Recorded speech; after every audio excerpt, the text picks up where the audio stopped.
Hello students, welcome back to another video of Dream Big Classes. तो last video में हमने discuss किया था रैशनल नंबर्स, उनकी फॉर्मेशन की, वो कैसे बनते हैं, उनकी टाइप्स, पॉजिटिव, नेगेटिव, क्लियर। और हमने डिस्कस किया था कि अलग अलग ऑपरेशंस जैसे कि एडिशन, सब्ट्रैक्शन, मल्टीप्लिकेशन, डिवीजन ये रैशनल नंबर पर कैसे काम करते हैं। ठीक है जी, तो ये सारी चीजें हमने डिस्कस की थी लास्ट वीडियो में। तो आज की ये जो वीडियो है उसी के कंटिन्यूएशन में है कि अब हमने डिस्कस करना है इन अलग अलग ऑपरेशंस के अंडर जितनी भी प्रॉपर्टीज आती हैं वो हमने डिस्कस करनी है। लास्ट वीडियो में हमने एडिशन और सब्ट्रैक्शन जो थे वो तो ऑपरेशन कर लिए थे डन, और उसके अंडर आती जितनी भी प्रॉपर्टीज थी वो हमने डिस्कस कर ली थी।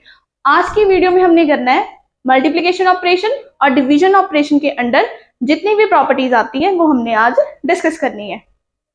Okay, so let's start the video. First है हमारे पास multiplication of rational numbers. First हमने सेक्शन कवर करना है मल्टीप्लीकेशन ऑफ रैशनल नंबर्स। अब मल्टीप्लीकेशन हम कैसे करते हैं, हमारे पास दो रैशनल नंबर्स होंगे या ज्यादा भी हो सकते हैं। करना क्या है, न्यूमरेटर्स को न्यूमरेटर्स के साथ मल्टीप्लाई करना है, डिनोमिनेटर्स को डिनोमिनेटर्स के साथ। इजी, ये तो हमें आता ही है। अब प्रॉपर्टीज इनकी चेक करनी है कि अलग अलग प्रॉपर्टीज यहाँ पे एप्लीकेबल है भी कि नहीं। फर्स्ट है क्लोजर प्रॉपर्टी। क्लोजर प्रॉपर्टी में हमने डिस्कस किया था, या हम क्या बोलते हैं क्लोजर प्रॉपर्टी में, कि जिस टाइप के नंबर हम सॉल्व कर रहे हैं, ये यूज कर रहे हैं, उनका सोल्यूशन भी उसी टाइप ऑफ नंबर की फॉर्म में आना चाहिए। सपोज अगर हम यहाँ पे रैशनल नंबर यूज कर रहे हैं, मैंने रैशनल नंबर दो यहाँ पे लिखे हैं, 3/2 और 1/3। एक रैशनल नंबर मैंने लिखा है 3/2, ये है 1/3, ये दोनों रैशनल नंबर है। क्लियर है, हमें दिख ही रहा है। जब हमने इनको सॉल्व किया तो जो इनका सोल्यूशन है 1/2 आया। अब ये 1/2 कैसे आया, एक बार हम मल्टीप्लीकेशन की भी प्रैक्टिस कर लेते हैं। 3 × 1 3, 2 × 3 6, इसे रिड्यूस किया, सिंप्लीफाई किया और आंसर आ गया 1/2। अब फाइनल आंसर आया मेरे पास 1/2। तो अब आप मुझे बताओ कि हाफ जो है 1/2 जो है वो रैशनल नंबर है कि नहीं है। रैशनल नंबर, क्योंकि p/q की फॉर्म में है। और मेन कंडीशन क्या है कि जो 2 है वो नॉन जीरो वैल्यू है, यानी कि डिनोमिनेटर नॉन जीरो है। तो क्लियर है कि ये रैशनल नंबर है। तो हम कह सकते हैं कि जब भी हम रैशनल नंबर्स की मल्टीप्लिकेशन करते हैं तो क्लोजर प्रॉपर्टी वहां पे एप्लीकेबल होती है। रैशनल नंबर यूज किए और उनका प्रोडक्ट भी एक रैशनल नंबर ही आया है। क्लियर। अब हम डिस्कस करेंगे नेक्स्ट प्रॉपर्टी जो हमें यहाँ पे दी हुई है, कम्यूटेटिव प्रॉपर्टी। अब कम्यूटेटिव प्रॉपर्टी क्या होती है, कम्यूटेटिव प्रॉपर्टी हमने 2 बार पहले भी डिस्कस कर ली है, आई होप आपको याद होगा, लेकिन हम एक बार फिर से रिवाइज करेंगे। कम्यूटेटिव प्रॉपर्टी क्या होती है, हमारे पास दो रैशनल नंबर्स होंगे, दो रैशनल नंबर्स होंगे, करना क्या है, उन्हें रीऑर्डर करके सॉल्व करना है। रीऑर्डर करके मतलब एक बारी 1 2 करना है, दूसरी बारी क्या करना है 2 1, कि पहले हमने 1 को आगे रखा, दूसरी बारी हमने क्या करना है 2 को आगे रख देना है। और चेक करना है, मेन ये है कि करना ही क्यों है ये, अदरवाइज मल्टीप्लिकेशन तो हो ही रही है, करना क्यों है कि अगर हम नंबर्स को रीऑर्डर करके सॉल्व करें तो क्या उनके जो सॉल्यूशंस हैं, क्या उनके जो आंसर्स हैं वो चेंज होते हैं या सेम रहते हैं, ये हमने वेरीफाई करना है। तो कैसे करेंगे इसे, मैंने यहाँ पे एग्जांपल लिखी है 1/2 × 1/3, और दूसरी साइड मैंने क्या लिखी है 1/3 × 1/2। तो मैंने इनको सिंप्लीफाई किया, लेफ्ट हैंड साइड भी मेरा आंसर आया 1/6 और राइट हैंड साइड भी आया आंसर 1/6। तो दोनों तरफ आंसर सेम है। अगर मैं रीऑर्डर भी करूँ इन्हें, एक बारी मैंने हाफ को पहले लिखा है, दूसरी बारी मैंने लिखा है 1/3, आंसर सेम आ रहे हैं, इट मींस दोनों आंसर सेम है। तो कम्यूटेटिव प्रॉपर्टी जो है वो यहाँ पे एप्लीकेबल है। अगर यहाँ पे आंसर डिफरेंट होते, यहाँ पे हो जाता कुछ -1/6 या 6/1, कुछ भी और वैल्यू होती, चाहे उसका साइन भी चेंज होता, तो वहां पे मैं बोलूंगी कि कम्यूटेटिव प्रॉपर्टी एप्लीकेबल नहीं है। जैसे ही आंसर चेंज हुए, पॉजिटिव का नेगेटिव हुआ, हम सीधा कह देंगे कि ये यहाँ इस पॉइंट पे कम्यूटेटिव प्रॉपर्टी एप्लीकेबल नहीं है। Clear. Moving on to next slide, वो क्या है, अभी हम चेक करेंगे एसोसिएटिव प्रॉपर्टी। अब एसोसिएटिव प्रॉपर्टी भी हमने डिस्कस की थी। तो एसोसिएटिव प्रॉपर्टी में क्या होता है, मैंने आपको ना एक वर्ड से समझाया था कि इस प्रॉपर्टी में हमने क्या करना है और वो वैसा ही क्यों करना है। एसोसिएट का मीनिंग होता है किसी चीजों को इकट्ठा करना, ज्वाइन करना, कनेक्ट करना। ठीक है, तो लास्ट प्रॉपर्टी में हमने डिस्कस किया है दो रैशनल नंबर्स, लेकिन यहाँ पे क्या हो गए, तीन रैशनल नंबर्स होंगे हमारे पास। तीन रैशनल नंबर्स कैसे, यहाँ पे मैंने फॉर्मूला मेंशन किया है, ए, बी और सी है यहाँ पे। अब ए, बी, सी जो है वो 3 अलग अलग रैशनल नंबर्स हैं, लेकिन अगर आप यहाँ पे देखो तो मैंने कैसे लिखा है कि मल्टीप्लाई दोनों साइड हो रही है कि a into B into C, A into B into C. लेकिन डिफरेंस क्या है कि फर्स्ट केस में लेफ्ट हैंड साइड में मैंने b और c को पहले मल्टीप्लाई किया है और राइट हैंड साइड में मैंने a और b को पहले मल्टीप्लाई किया है। क्यों? क्योंकि मैंने ब्रैकेट डाली है।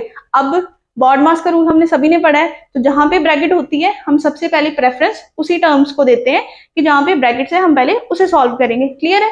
तो इसकी डेफिनेशन भी कुछ यही कहती है कि अगर हम नंबर्स को मल्टीप्लाई कर रहे हैं, उन्हें रीऑर्डर कर दे या उनके ग्रुप ऐसे बना दे ताकि उसका जो प्रोडक्ट है, फाइनल प्रोडक्ट है, उसका जो आंसर है वो चेंज ना हो, तब हम कह सकते हैं कि एसोसिएटिव प्रॉपर्टी यहाँ पे एप्लीकेबल है। कि अगर हमने ग्रुप भी बनाए हैं या फिर रीऑर्डर ही कर दिए, जैसे पहले था 1 2 3, फिर मैंने कर दिया 3 2 1 या मैंने कर दिया 2 3 1, जिस मर्जी साइड से ले लो आप नंबर्स, आंसर जो है आपका सेम रहेगा। क्लियर है एसोसिएटिव प्रॉपर्टी में क्या करना है? फॉर्मूला क्लियर है, लेकिन हम इसे और अच्छे से समझेंगे एक एग्जाम्पल के साथ। चलिए नेक्स्ट स्लाइड पे मैं आपको बताती हूँ एक एग्जाम्पल के थ्रू कि ये कैसे होगा। ओके, तो इजी से एग्जाम्पल लेनी है क्योंकि हमने सिर्फ कंसेप्ट क्लियर करना है। ए मैंने ले लिया 1/2, B 1/3 and C 1/4। Okay, formula क्या था?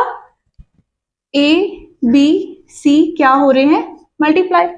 ओके, जब भी हम वेरीफाई करते हैं किसी चीज को तो हम दो चीजों को ही कंपेयर करते हैं कि हाँ लेफ्ट हैंड साइड जो है वो राइट हैंड साइड के इक्वल होगी या फिर नहीं होगी। तो यहाँ पे भी मैंने यही करना है, दो साइड्स में लिख लेने हैं a into B into C. First case में मैं क्या कर रही हूँ, a और b को पहले मल्टीप्लाई करूंगी।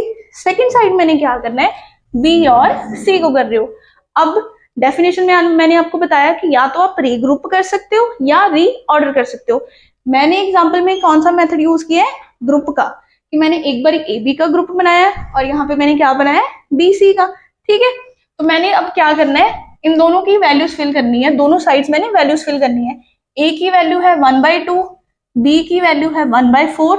ब्रैकेट में था तो मैं ब्रैकेट एज इट इज लिखूंगी। ठीक है जी।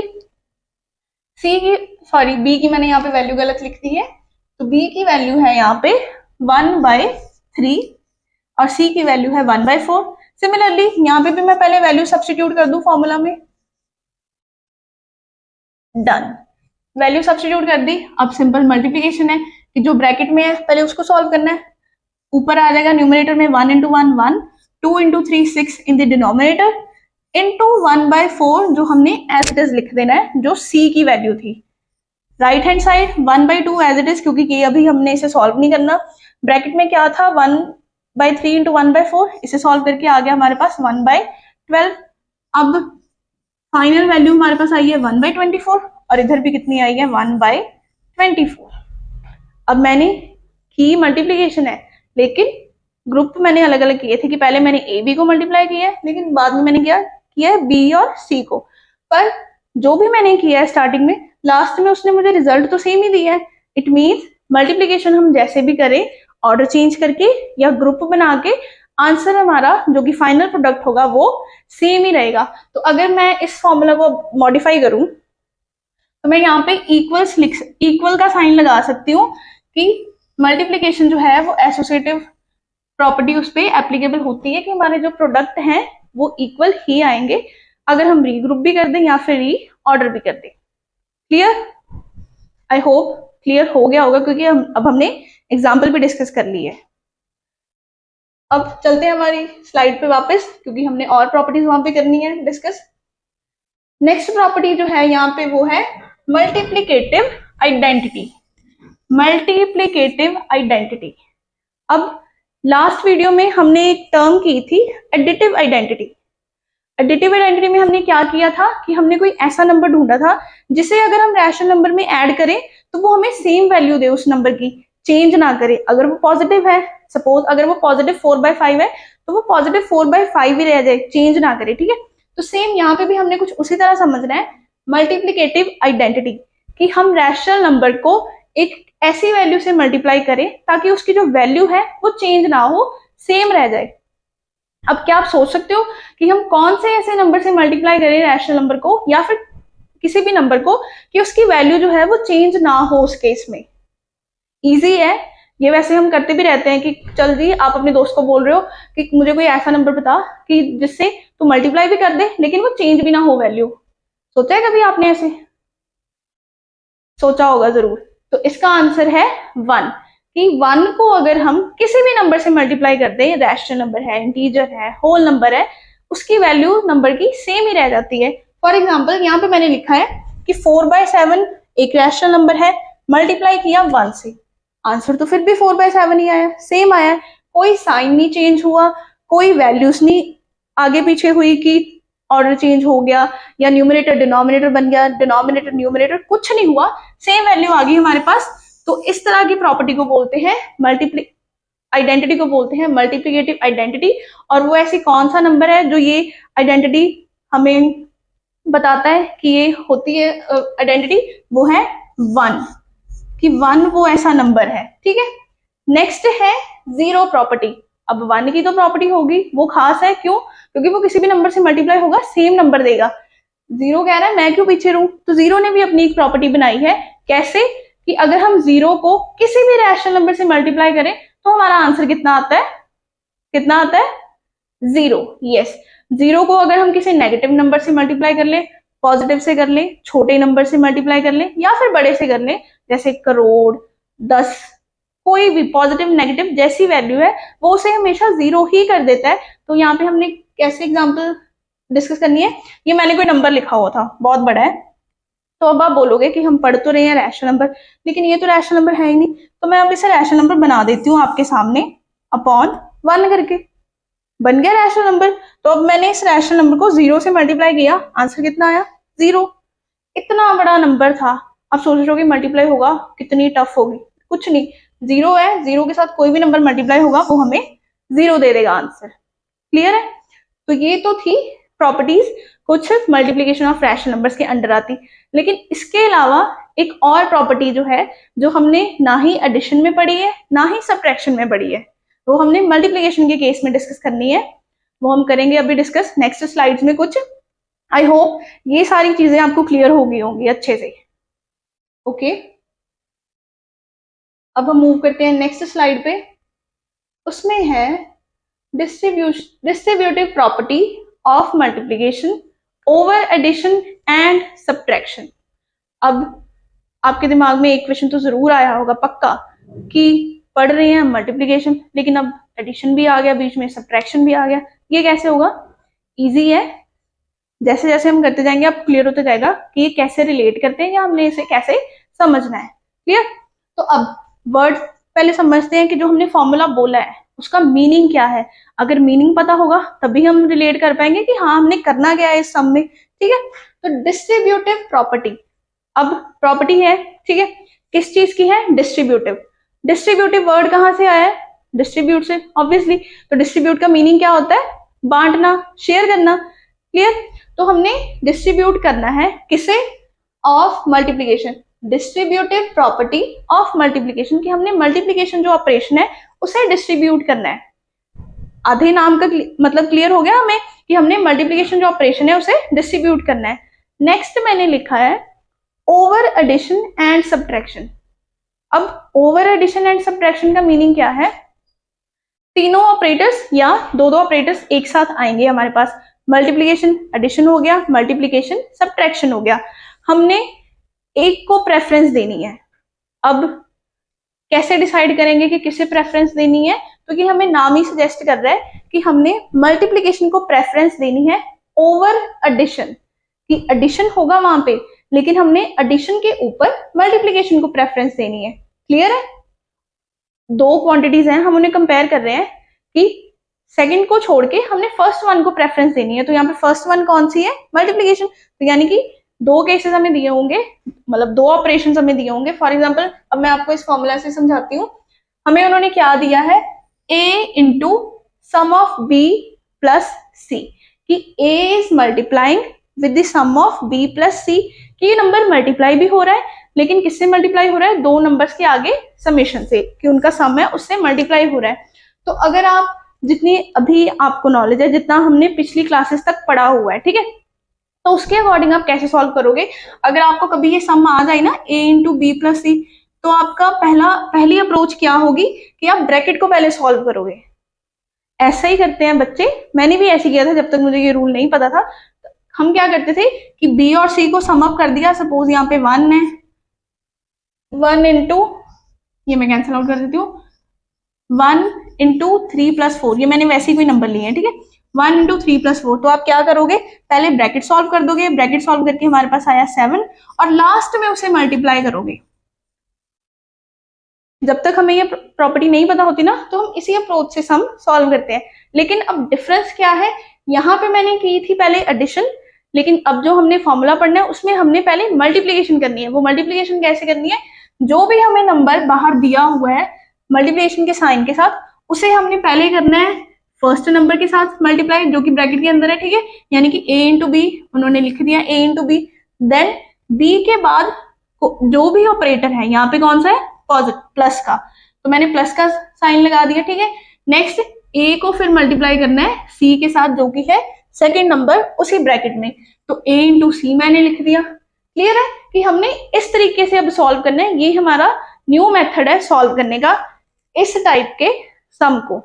एक और मेथड है जो मैंने अभी डिस्कस किया है कि हम पहले प्लस कर सकते हैं, देन फाइनल आंसर को मल्टीप्लाई करेंगे, ठीक है, फाइनल वैल्यू को। लेकिन ये फॉर्मूला क्यों डिफरेंट है कि इसमें हमने एडिशन और सब्ट्रैक्शन के ऊपर मल्टीप्लिकेशन को प्रेफरेंस देनी है, पहले हम मल्टीप्लाई करेंगे देन उनके आंसर प्रोडक्ट को ऐड ऑन करेंगे। क्लियर।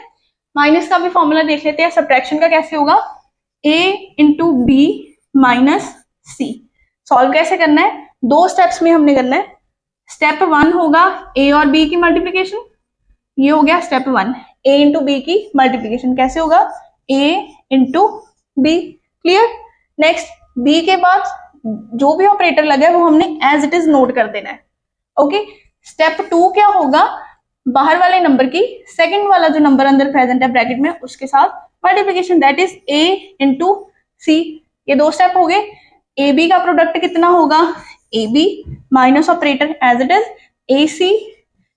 बाद में लास्ट क्या करना है, इन दोनों का डिफरेंस लिख देना है।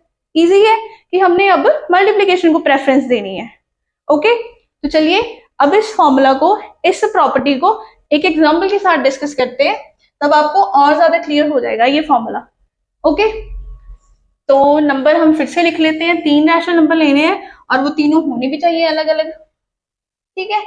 तो क्या क्या ले सकते हैं हम, 1/5, बी ले लो आप 1/2, सी कर लो 1/3। ये तीन हमारे पास रैशनल नंबर्स हैं और ये हमें किस फॉर्म में दिए हुए हैं, 1/5 multiplied by sum of 1/2 and 1/3। ये हमें इस फॉर्म में दिए हुए हैं। ये फॉर्म हमने अभी डिस्कस की है कि एक कोई नंबर मल्टीप्लाई हो रहा है किसके साथ, दो नंबर्स के सम के साथ। तो हमने कैसे इसे सॉल्व करना है, distribution of multiplication over addition. यही है, मल्टीप्लाई को हमने डिस्ट्रीब्यूट करना है किसके ऊपर, एडिशन के ऊपर। एडिशन को छोड़ के हमने पहले मल्टीप्लाई करना है। तो हमने क्या सीखा था अभी कि जो हमारा नंबर मल्टीप्लाई हो रहा है उसे पहले नंबर के साथ कर देना है मल्टीप्लाई, जो कि है 1/2। 1/2 के बाद जो ऑपरेटर है वो एज इट इज लिख देना है। अब आप कंफ्यूज ना हो जाओ कि 1/2 जो है प्लस टू नेक्स्ट नंबर की, वो 1/2 नेक्स्ट नंबर के साथ प्लस होगा। तो इस कंफ्यूजन को दूर करने के लिए हमने क्या करना है, जो दो नंबर मल्टीप्लाई हो रहे हैं उन्हें ब्रैकेट में लिख दो, ताकि आप भी क्लियर हो और आपका एग्जामिनर भी क्लियर रहे कि हमने इन दो नंबर्स को मल्टीप्लाई किया है। ओके। नेक्स्ट क्या है, बाहर वाले नंबर को हमने ब्रैकेट के अंदर जो सेकंड नंबर है दैट इज 1/3 उसके साथ मल्टीप्लाई करना है। तो अब रह क्या गया काम, कुछ भी नहीं, मल्टीप्लाई करना है दोनों को और देन उनके प्रोडक्ट को ऐड कर देना है।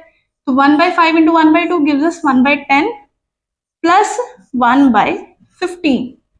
अब ये दो रैशनल नंबर आ गए और ये ऐड हो रहे हैं। एडिशन के लिए क्या कंडीशन जरूरी होती है, याद करो, अगर डिनोमिनेटर्स डिफरेंट है तो हम रैशनल नंबर्स को कैसे ऐड करते हैं, by taking LCM of their denominators. ठीक है। तो इनका एलसीएम कितना होगा, अभी मैं आपके लिए यहाँ पे वो भी सॉल्व कर देती हूँ। एलसीएम कैसे निकालेंगे, पहले ये जाएगा 2 के टेबल पे, ओके, देन 3,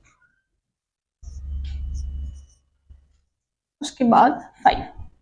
एलसीएम आया हमारे पास 30। तो अब 10 को 30 कैसे बनाएंगे 3 से, तो यानी कि 3 × 1 3 और यहाँ पे आ जाएगा 2, 5/30 और हमारा फाइनल आंसर कितना आ गया 1/6।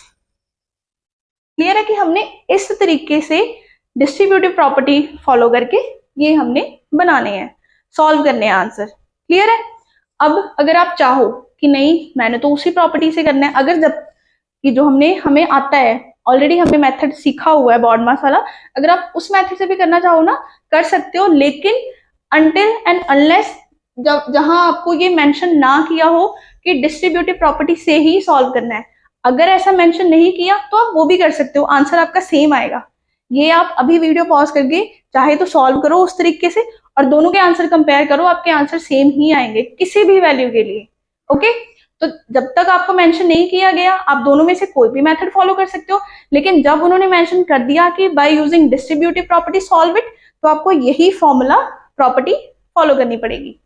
ओके, आई एम श्योर कि ये जो प्रॉपर्टी है वो आपको क्लियर होगी अब। ठीक है, अब माइनस में क्या होगा, ओवर सब्ट्रैक्शन वाले में क्या होगा, जहां पे प्लस है वहां पे हमने माइनस का साइन लगा देना है। क्लियर। ओके,